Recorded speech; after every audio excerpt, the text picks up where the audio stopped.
welcome to what is presumably going to be the boss battle thing, unless you guys decide to throw me off. You're going to the castle, I assume. Yep. Mm-hmm. Here's a cute little illustration of the castle. The tree is in that courtyard, but it's much bigger than this. You have the lower courtyard, which is where the main entrance is at the front. That leads into like the actual lower courtyard, which has stairs up on the side. And then you have the upper courtyard, which is where the tree is and where like Oct was destroyed and all that. And then from there, like the main castle is behind that, and it goes up about 6 floors. I don't see a reason not to go in from the front. Yeah. Okay. We're not going to be able to get like a surprise ambush on this tree because once we get close enough to it, it'll just know we're there. Yeah. As you're walking up towards the castle, you can see the lake off in the north direction from this. Another thing that you can see on this map, some sort of red spots, that represents ground that has roots poking up out of it. These are some pretty big trees. They're all over the place. As you can see, it's actually sticking out through or under the walls of the building. The front door, which is the part right here in the middle with the 3 squares, is open. Sort of busted inward from when that original attack from like the weird druid guy happened. I'm gonna stroll right up to the front gates of the castle and be like, I hope this bitch tree is ready for us. So that's kind of what you can see inward right now. The thing directly ahead of you, you remember seeing a little bit of from the fireplace vision. It is a big mechanical man who is currently covered in vines that have grown out of the ground. It is completely stationary. Yeah, I guess Anise will just stroll right on in. Looking inward, you can't quite see it on this map. There's a big red tree off to the left. It's huge. It has giant roots growing out and spreading out in all directions. You can actually see some of them here. In fact, some of the roots that are in front of you now are actually burst through the stone walls ahead of you. Everywhere that you see the red coming out of there, it's reflecting that a whole bunch of roots are poking out. In fact, there's actually a small door directly ahead of you that goes into something under there on the other side of this big statue man. And it's got one big root busting through it. So you can actually see a little bit inside of there from that broken door, but there's not a lot of light. Like, it's not getting the same level of light that out here has. Looking at the castle itself, on the north side, you see stairs that are going up and wrapping around.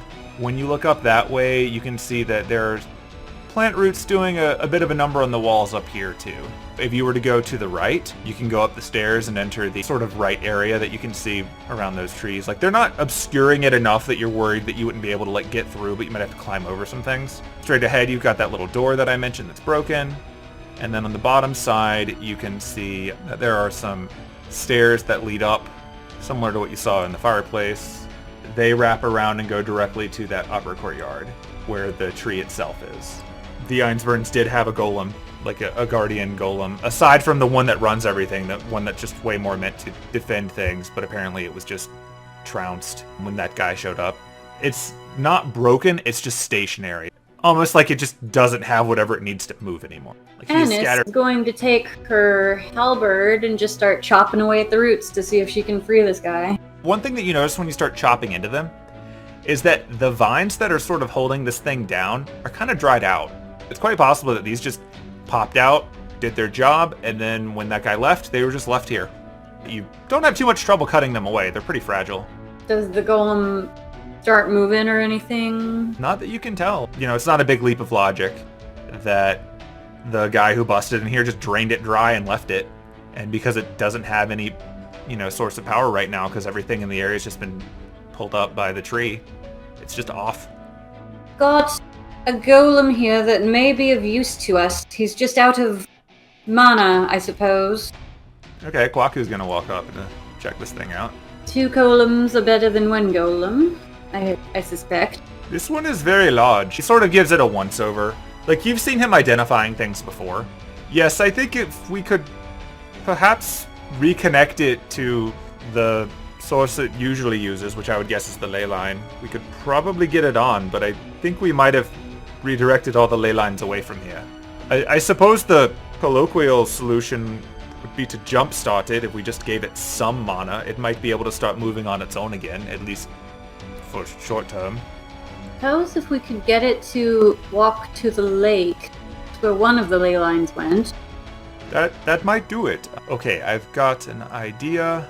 Let's try this. This is actually really interesting for Anise. So he's doing something that kind of reminds you of what you were doing before with the redirecting leyline ritual. Only the actual actions that he's doing are different. Like the process is different but similar. Decidedly more arcane than the nature-based things that you do. For Penelope, this is like, oh yeah, that's how you do that. With that little bit of mana invested in it, it starts to shift up and it's looking around. It's clearly assessing threats, looking around for dangers, like it's doing its job. This big thing, it's sort of turning, and it sees Kwaku as the closest thing that's clearly cast a spell, and it reaches out to grab him. I will jump into its line of sight, and in German, hoping it understands German, I'll say something like, "Halt! Stop! We don't mean you any harm. We're trying to help you." It pauses for a second, and then it sort of turns and looks at you, and then it continues. At this point, Echo walks up a little bit and yells something at it that's not in German, but that seems to make it stop. She's like, "To the lake, right?" That should work, yes. There is a ley line that feeds into the lake. All right then. Penelope, you know a thing or two about golems. One of the things that you know about golems is that they are often associated with Jewish mythology. Like that's sort of where the term came from. You've got a pretty good guess that she's yelling at it in Hebrew. She gives it that direction to go charge up at the lake, and it does that. When it gets to the front door, which is already kind of off its hinges, it just Kool-Aid Mans through it. While the golem is like heading off to go take a swim, I guess. Doesn't have to go into the lake. To the lake. Yeah, it's going personally. Penelope is like trying to see if she can peek into this tiny door. The door itself has been kind of blasted out by that root. As it happens, looking in there is some light in that room, which is really just a testament to how much damage this tree has done, because it probably shouldn't be. There are a lot of roots in here. Like you might actually have to crawl around some of these. For you, this is actually easier than it would be for like wraps. You can see towards the back of it, there's some stuff back there. The back room has some things stored in it. You see something shiny from here, but you can't quite tell what it is. You might have to go in there and actually have a light source to properly identify it. Kwaku sees you trying to like look in there, and he sort of walks up to you. Would you like some help seeing in there? I think that might be a bit tight for the rest of us, but if you would like to go in and need help, I could at least get you a light.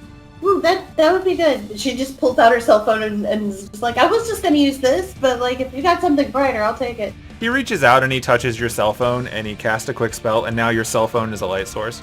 Yes! He casts light on a BlackBerry. You can go crawling in.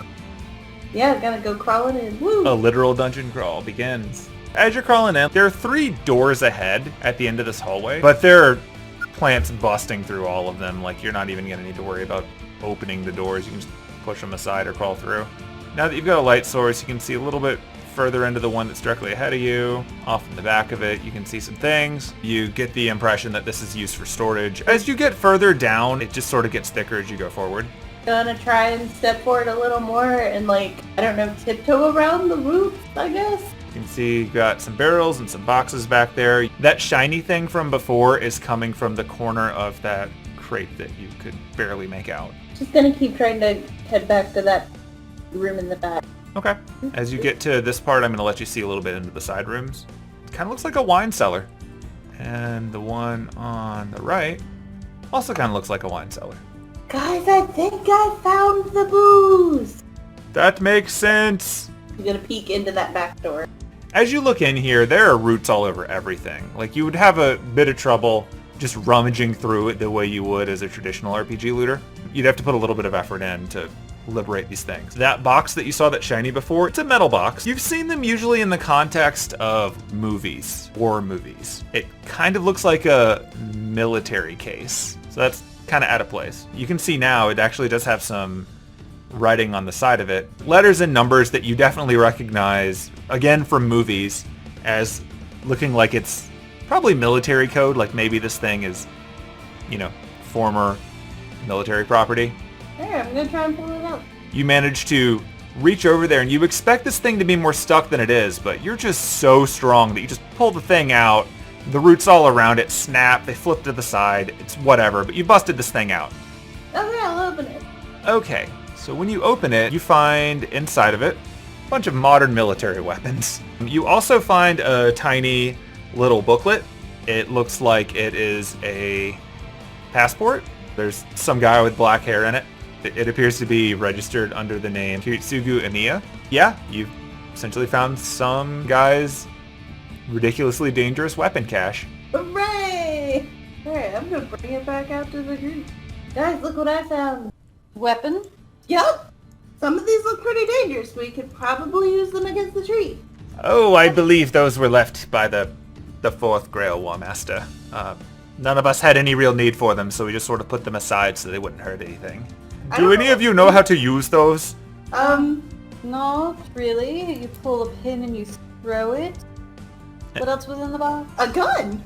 Yeah, there's a gun in here, and then there was this passport. I don't know what we're gonna do with this passport, but we got it. But you got it.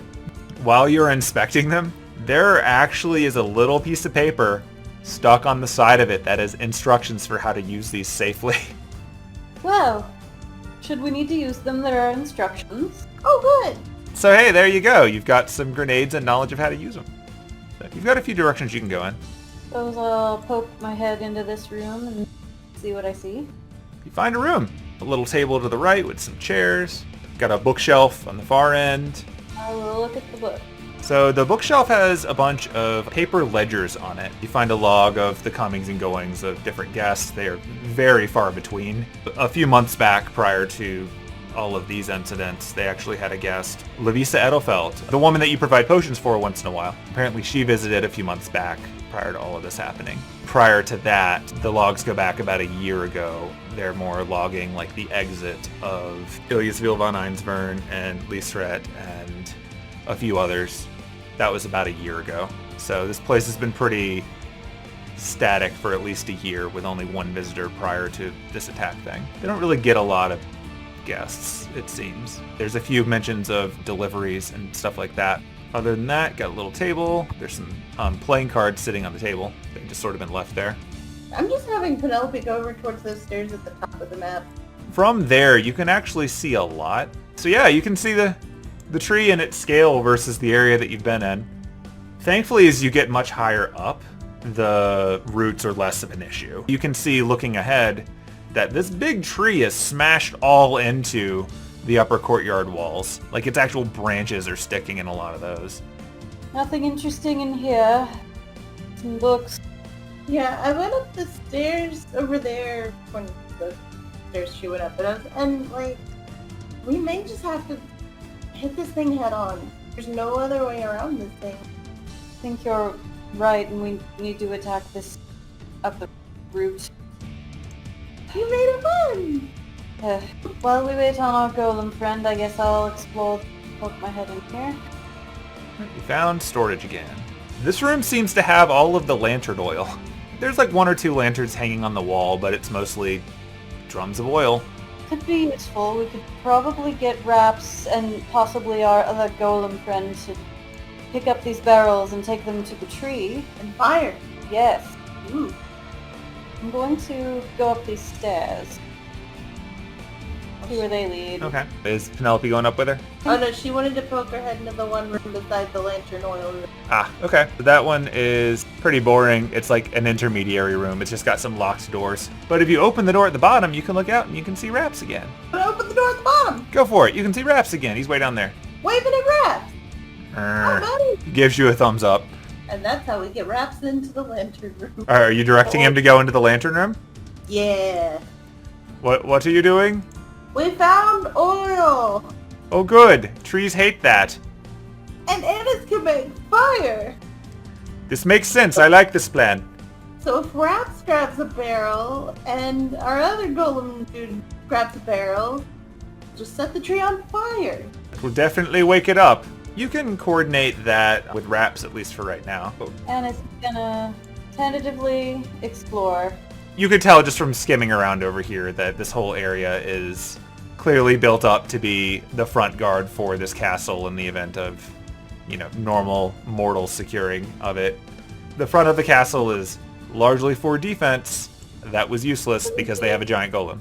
I will note that while you were inspecting the front, you could see from out these windows, you see your golem buddy coming back.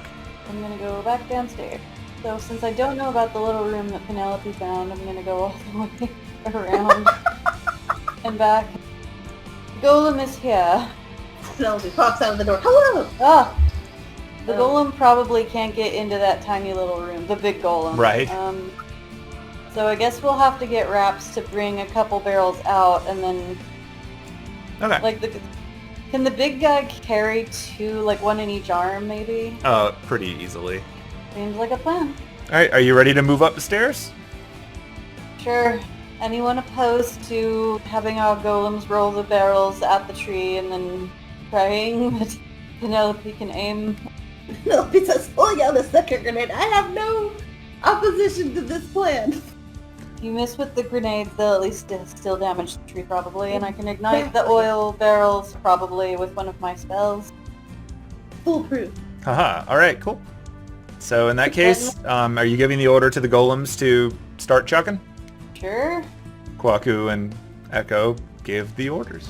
The Einzbern golem, it takes its big keg that it has of oil and it just sort of gives it a good rolling chuck, and it bounces over the different roots on the tree and ultimately ends up rolling right up next to the trunk. Raps is attempting something similar, but Raps unfortunately is not a celebrated bowler and uses the bumper lanes. When Raps attempts to do the same thing, it hits the first root, bounces up in the air, and then crashes into the side of the tree, splintering and dousing the bottom of the tree in oil. Yeah! Excellent! So it gets the intended result. It has definitely also made the tree aware that something is going on. So now we are going to roll some initiatives. Okay, so first up is the bird. Funny story. You actually can see the bird swooping overhead. It is flying circles around this tree. Now that you're up here, you can see that. And it is still holding on to that stupid bear. Good job, bird. Way to go. Now it's Penelope's turn. I'm gonna chuck a fucking grenade at this tree. Alright. Oh. It wasn't a 1. Oh, I'm glad it wasn't one. I'm glad it wasn't a 1 too, because you're right next to Anise. Okay, so you chuck it, you prime it, you hold down the thing per the instructions, and you throw it, and it goes a little bit wide. Admittedly, you've never thrown a grenade before. It does blow up, but it doesn't blow up in range of the oil, because you missed. You do see it do some damage to the roots that are on the ground. On initiative 20, the tree actually uses a layer action. This is right before you, but I'm letting you go first anyway, because it makes more sense this way.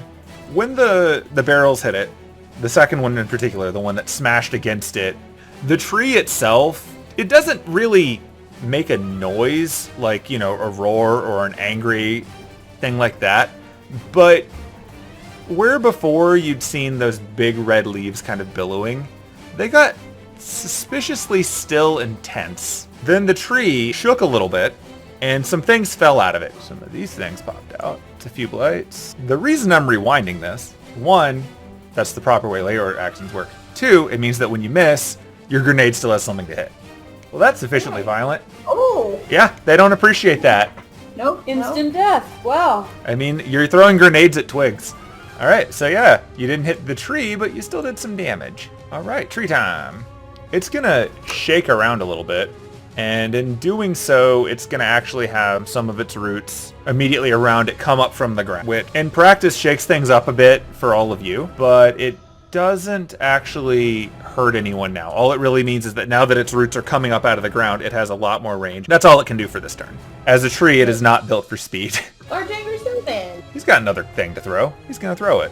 That's what he was told to do. He chucks his other big oil keg, and this one doesn't hit the tree quite as effectively as the first one, but it definitely smacks into the front twig blight and just smashes it back against the tree with the oil can kind of stuck on it where it is. The guy did his job, and now he is standing there waiting for directions. Now it's Raps' turn. Raps doesn't have anything else to throw, so Raps is just going to do what Raps does, which is walk up here, stand between the two of you in harm's way. He has not been ordered to run up and attack the tree, because Kwaku does not want him to explode. As stated before, it is first turn, so the twig blights don't get actions yet. Echo's turn. Echo is going to shimmy up here because she's not going to do a lot of good archery from down there. Yeah, she's going to do something pretty basic. She's going to Hunter's Mark the tree. She's bonus action Hunter Marked it. Now she's going to shoot an arrow at it because screw this tree. And a shoot. And a miss. There's a lot of stuff in the way. And an Anise. So I'm going to cast Flaming Sphere. Okay. Specifically, I want to target the area where the oil spilled on the tree. Okay. Try and catch fire. You can do so. I'm exactly 60 feet away from the tree. Nice. So I'm going to cast it close-ish to the tree, and then ram it into the tree with my bonus action. That makes sense. The tree has to make a dexterity saving throw. Sure does. Alright, so tree. Let's make that dexterity saving throw, buddy. Okay, so yeah, it took it. That hurt. Now the fun part. I'm going to treat the exploding oil the same way that I would treat an explosive from the grenades. First, the oil that's already coating it is just on fire. It doesn't get a save because it's out. And now we're going to make a saving throw for the other one to determine if it explodes or not. It does not pass its saving throw for exploding. Also, in the process, you just killed a bunch of needle blights. Oh, good. Because they're in the radius of that explosion. Never thought I'd be lighting a tree on fire. On purpose. Does that mean the explosion also can get the other keg of oil? Is it close enough? Oh my god, it is. It is, yeah. There you go. So those are all dead. Now the other keg gets to make its saving throw. It also does not pass, so do another 5d6 because it is in range of the trunk. Ooh, that's gonna be bad for it. Okay. Yikes. You've already done over 100 damage to this tree. Wow. Okay, so yeah, that'll happen. Okay, so now the tree's gonna do something. It's got legendary action. Oh, this is funny. So I'm gonna read to you what this ability is called, just for meta, so that you know. Bitter Harvest. The child of Ainnash attempts to draw mana from the ley lines, regaining 2d10 HP for each ley line it can draw on. It has no ley lines to draw on, so it gets nothing. It was worth going into the haunted woods. So that was its first legendary action. It is now Kwaku's turn. Yeah. Kwaku is like, oh, well that's something. He is going to... He's going to join the group, first of all, because being down here by himself feels dangerous. And he can't actually see what's going on. He just hears explosions. Oh my, that is a thing. So what he's going to do is he's going to throw down a web on the remaining plants before they can get close. He's webbed up those two. Okay, so he's gone, and now the tree is going to go again. Tree's still got more legendary actions. It's going to lash out with a branch over towards the closest target, which from here would be Raps. That is a hit. The tree, like covered in fire now, by the way, swings a massive branch down, trying to swat at you like bugs. And it manages to crash into Raps, who, you know, knew what this was, got in the way so that it wasn't hitting any of you, and it thwacks him. And now it's going to try to grab him. Raps is now grappled by the tree. The Needleblight 4 is unconscious. Good job, buddy. Tree turn. The tree is going to swing another branch. It's going to be swinging at the other big dumb target. 19 damage to the large angry stone man. And it's going to try to grapple it. Ooh, and it nat 20s on grappling it. It absolutely grapples it. Wraps around the big guy. Just pulls him up in close to. And it has stolen both of your golems. Now it is Anise's turn. I'll use the bonus action to ram the sphere into it again. It's taken some damage. I'm gonna move under where Raps is and kind of try and chop with my halberd, try and free him.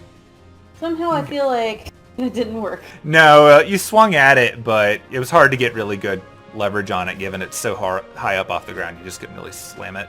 I kind of have to end my turn there. All right. Before Echo goes, the tree is going to legendary action. It's going to try to hit you with Raps. Oh no. Bonk. Okay, so you got knocked out. Did I just die? You didn't die. You're going to be doing saving throws or get healed. Your flaming sphere winks out because you just got knocked out. So when it did that, it actually lost its grip on Raps. Oh, good. Raps is now on you prone. Up next, we've got Twigblight 1. Oh, it's one of the ones in the web. Yeah. Well, that was a fun turn for you, Needleblight. It's Kwaku's turn, and he is going to chuck some daggers at a tree. He's casting it. A bunch of daggers are going to pop up right next to the tree and start whacking at it, but it won't matter until the next turn. Now it's Penelope's turn. Okay, Penelope is freaking the fuck out, so she's going to cast Healing Word at 2nd level. Penelope is just going to yell out, "Don't you die on me!" That's a very, very spicy healing word there. I'm going to mock the tree. All right, what smack talk are you going to give that tree? I'm waiting with bated breath. I've heard you talking a lot of smack about this tree on the internet, so I think you've got something. Alright, I'm gonna need you to make like a tree. Stop killing my friends! That about wrap things up for you? Yeah. The tree is going to jump in line again. Tree's roots are going to actually, those ones that it pulled up before, are going to go right back into the ground. And they're going to go straight down and deep. And you're going to actually feel the ground around you shaking. It feels like a minor localized earthquake. So everyone who is not already prone gets to make a dexterity saving throw. Okay, you passed it, so you're good. Echo falls down, but Kwaku's okay. And when she falls, she takes some damage. Ow. Oh. Alas. Alright, and it's going to continue to, shake at the ground angrily like that. God, the bird. I forgot about the bird. Hey, the bird does show up. Seeing, its friend get smashed with a golem, the bird swoops down right at the tree, and it drops the doll on it. When the doll pops down, something rushes out from under the tree at the bottom, and it's immediately running up and attacking that tree to get its doll back. Yep, it has now hit that thing, it then grabs its doll, and it runs away. Raps' turn, yay! Raps is going to pick up Anise and run. I do not resist. So he's going to make a run with you. The tree is going to swing at Raps. Oh, Raps is taking some more hits here. He did successfully get you out of harm's way. And after Raps, the tree is going to spread pollen. There's now pollen everywhere. In practice, range attacks will have disadvantage. Alright, Echo's going to try to arrow at this thing again. So yeah, she pulls back. This time she takes a second. She straightens her aim, and she shoots the arrow, and it flies right between the twig blights and directly into the side of that tree. It's Raps' turn again. Raps is just gonna take a defensive posture. Penelope time. First, gonna look at Anise and be like, seriously, you're not allowed to die. I can't speak German. Gonna cast healing word, but like at first. Okay. And then she's gonna chuck a grenade. Well, she's not gonna chuck a grenade yet. She's gonna move a little closer. Well, dang. Boom. Ooh. Okay, cool. So you can target the tree and roll some damage. Boom! What does your grenade do to it? Oh, it's dead. Oh. It's just gonna fucking blow a hole in the tree. Okay, so this tree with its roots sticking into the ground and shaking the world around it, this burning tree, this mist all over of pollen everywhere, you just sort of have to close your eyes and just chuck it straight ahead, and you hear the explosion, and the fun thing about explosions is that there's a pressure differential, and all of this pollen goes blasting past you, and once it clears and you can open your eyes again, you can see a giant hole blown out of the trunk of this tree where all the fire and the oil and everything were before. And the core of this tree is just blasted out. And like while the tree hasn't fallen, it's... You can just get the sense of looking at it that this thing is done.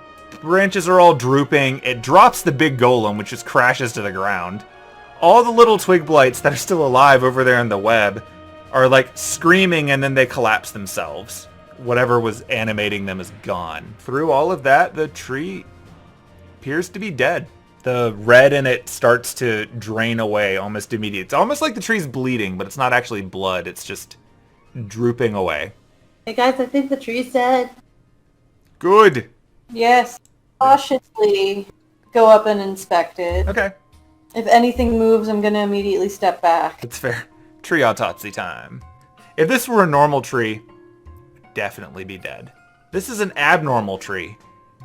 You're still pretty sure it's dead. There are parts of it that are probably less wrecked than others, and you might even be able to salvage those. But the main core of this tree is completely blasted through. You could count the rings of suffering on this thing.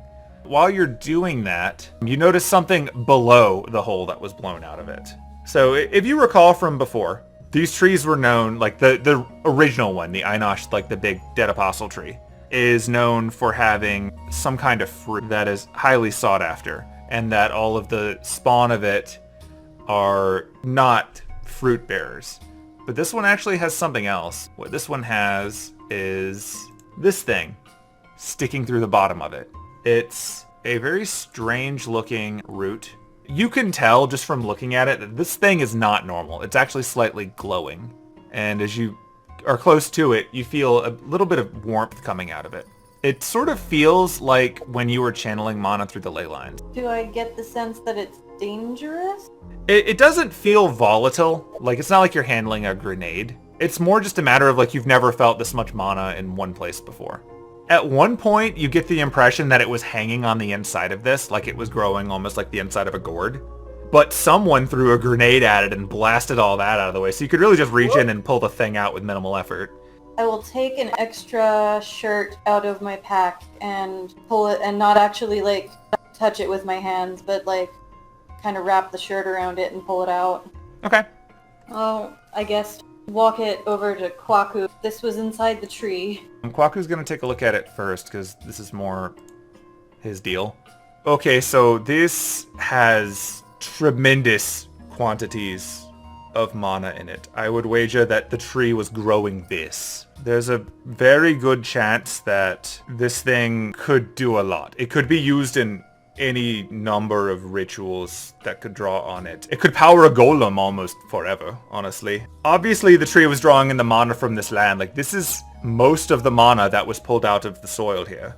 I wouldn't even know how to leverage it, but I would wager that this is probably one of the most valuable things in the hands of a dangerous or ambitious mage.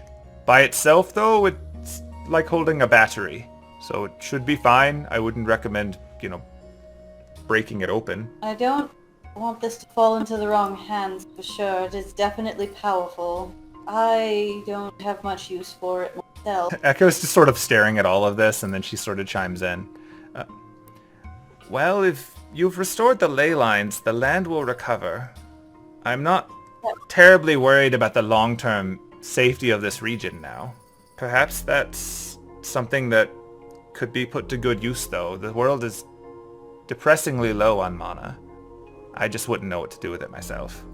Kwaku, do you have any use for it? Oh, well, I'm sure I could come up with something. Like, at the very least, I could make a powerful golem, but I don't think that's really the best use of it. Maybe just hang on to it for now and don't advertise you have it. Like, at minimum, you could use it to win the favor of a very powerful mage if you trusted one with it. It's also possible that it could be useful in any number of rituals. We all work together to defeat the tree, so I don't know if I should be... I mean, I will take it and I will safeguard it and I will try and find a use for it, but we all worked together here. Well, perhaps for now, hang on to it. It's probably safest in the hands of a druid, and maybe we can discuss that after we sort out the mess of this castle. I will fold it up, the shirt, and then tuck it in my bag. Do I get the sense that I could harvest anything else from this tree? Like... Oh yeah. This thing is full of... Essentially, it's enchanted wood. It's had sufficient mana of a given type flowing through it that it could be used in crafting. In the case of this one, it's not a huge leap to realize that it's imbued with necrotic mana.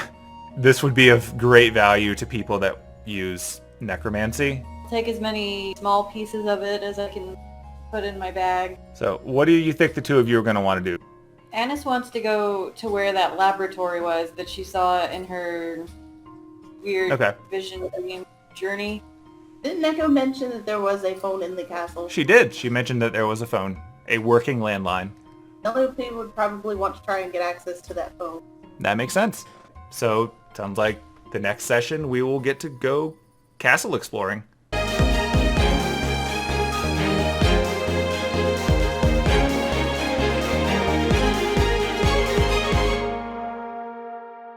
Tree needs to branch out and find some new attack. It really doesn't.